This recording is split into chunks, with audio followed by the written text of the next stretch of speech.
Thank you. So I do like to wear a belt and suspenders, but I'm wondering if I need this and this. Do I really? I do need it. I'm asking. Can you hear me? Okay. Make that disappear. Thank you. Out of curiosity, how many of you are atheists? Whoa! How many of you are agnostics? And how many of you are just shopping? No one? All right.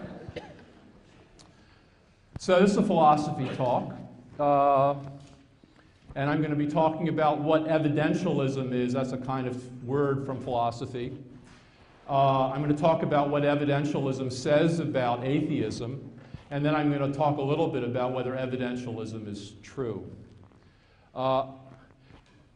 Just to get the terminology straight, this should be familiar to you. This is how we use the terms theism, atheism, and agnosticism now.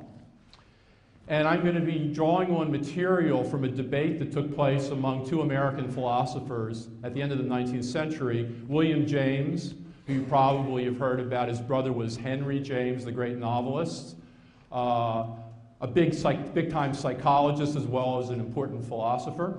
And someone you perhaps had not heard of, if you're not already a philosopher, W.K. Clifford. They had a debate about this idea that I'm calling evidentialism. And I'm going to be drawing on that.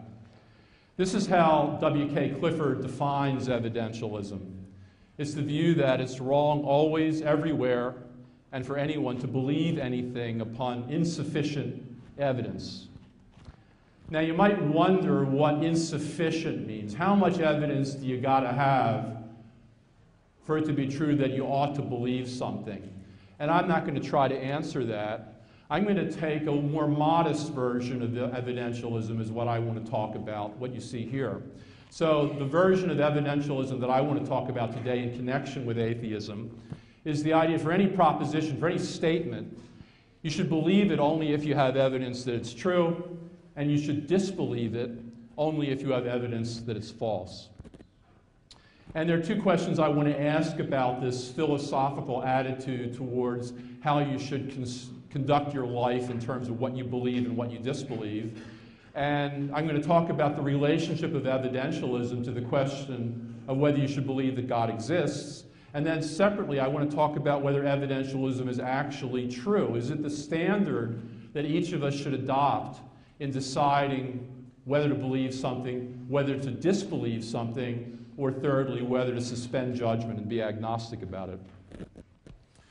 So what does evidentialism say about the question about whether God exists? Well, kind of obviously, it says that you should believe it. You're entitled to believe that God does not exist.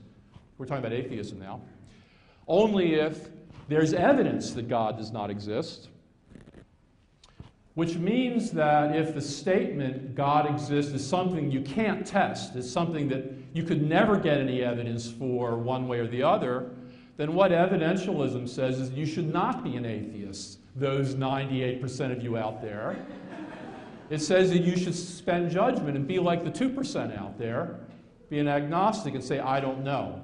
So evidentialism endorses either atheism or agnosticism depending on whether there's evidence against the existence of God or zero evidence one way or the other. It all depends.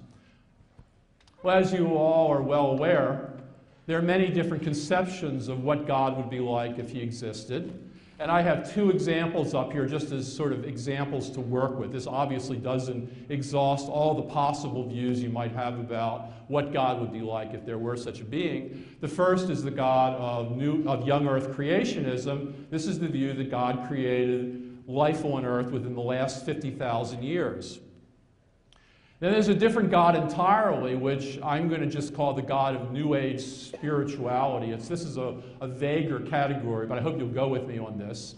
And it's the idea that God is a mysterious force who gives life its meaning. These are two very different pictures of what God would be like if there were such a being.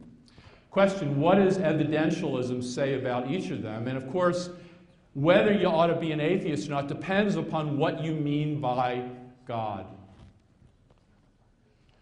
So it's really got a split view. If you're talking about God in the sense of young earth creationism, I think evidentialism tells you should be an atheist, because there's tons of evidence, strong evidence from science, that life did not begin 50,000 years ago or more recently. It's about 3.8 billion years old.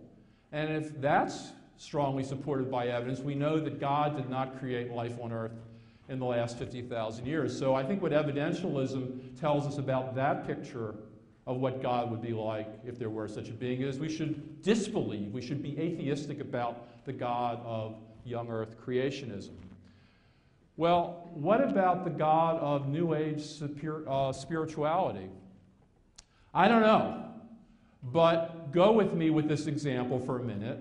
Suppose it's true that that God is so vaguely defined that there's no way you could ever get any evidence that it exists or that it does not exist. It's just not that kind of proposition. Well, if that's what the God of New Age spirituality is all about, then there couldn't be any evidence that he exists. There couldn't be any evidence that she does not exist. And so what evidentialism says is, don't be an atheist. Don't be a theist. Suspend judgment and be an agnostic. So what evidentialism as a philosophy tells you about whether you should be an atheist or not depends on what you mean by God. For certain understanding of what God would be like if there were such a being like young earth creationism, I think it gives you the recommendation, be an atheist. But for other sort of vaguer formulations of the God idea, its recommendation is not atheism, it's agnosticism. So those of you in the majority and those of you in the minority, maybe you should talk to each other over beer tonight after the next talk. Okay, so I talked about what evidentialism actually says about what you should think about the existence of God, but now let's step back one step and ask, well, what about this philosophy?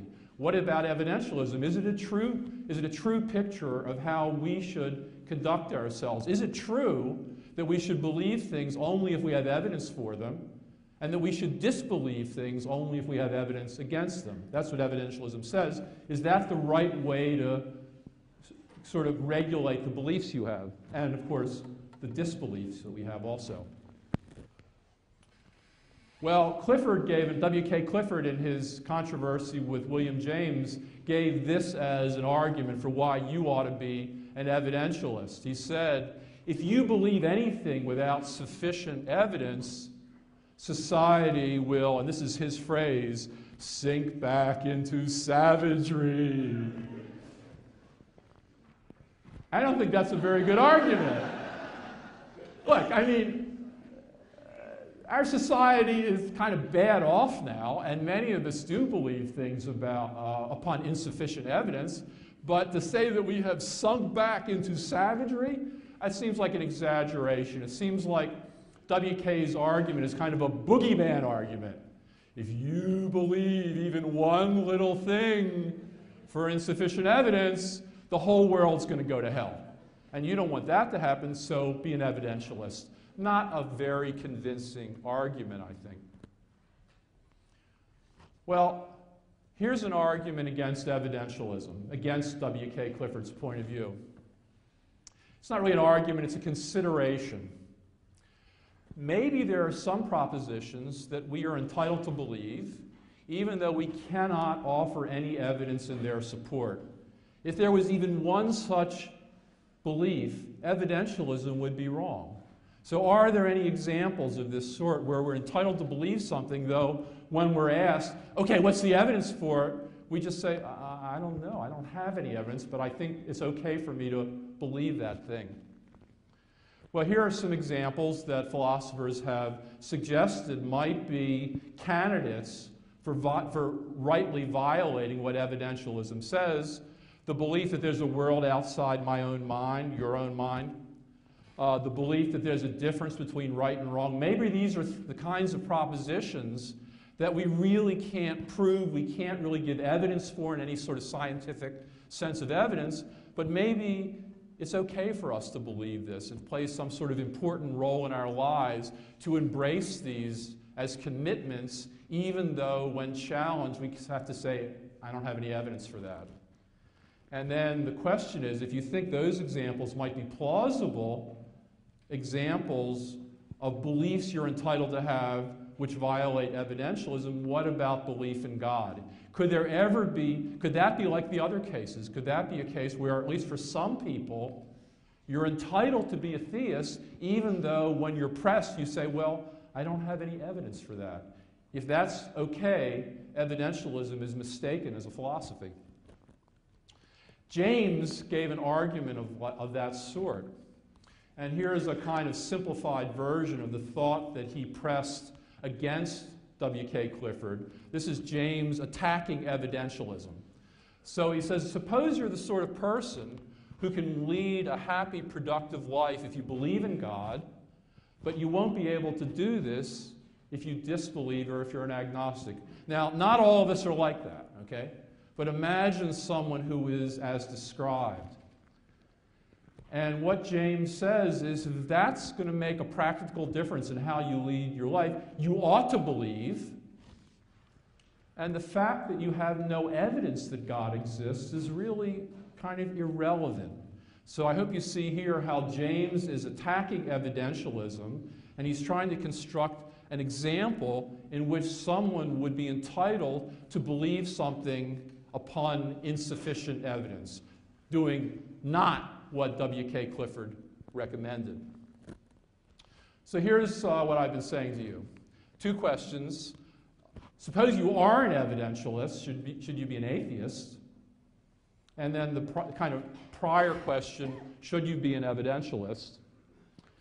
Well, as for the first question, everything depends on what you mean by God exists. If you define God, like, for example, young earth creationists do, then I think you should be, if you're an evidentialist, you should be an atheist. On the other hand, if you have this vaguer, more slippery notion of the God concept, maybe what evidentialism is going to tell you then is that you should be an agnostic about that idea, not an atheist about it. So it all depends on what you mean by God. As for the second question, should you accept evidentialism, you got to think about, among other things, you got to think about William James's argument against that position. And as many of you, I'm sure, realize, James at the end of the 19th century is just doing a kind of revamping of this argument from Pascal, called Pascal's wager, from a couple centuries earlier. Pascal said you ought to believe in God because if God exists, you'll go to heaven, and if he doesn't, you'll go to hell. That's what believing in God is all about. But if he doesn't exist, it doesn't much matter. And there have been controversies in philosophy about whether that's a good argument. Most philosophers think it's not. What James did was take heaven and hell out of the picture and say, don't think about that. Think about what will allow you to lead a happy, productive life. And if believing in God helps you to do it, James says you ought to be a believer. Here's a residual question that I haven't really talked about, which is, what does the concept of evidence actually mean? Evidentialism says you should believe something only if you have evidence for it. You should believe something only if you have evidence against it. What does this evidence relationship mean? How are we supposed to understand that? That's a philosophical question that I'm not going to talk about. You're lucky to hear that. So thanks.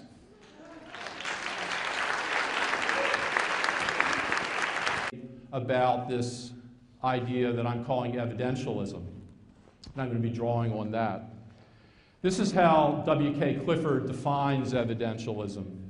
It's the view that it's wrong always, everywhere, and for anyone to believe anything upon insufficient evidence. Now, you might wonder what insufficient means. How much evidence do you got to have? Thank you. So I do like to wear a belt and suspenders, but I'm wondering if I need this and this. Do I really? I do need it. I'm asking. Can you hear me? Okay. Make that disappear. Thank you.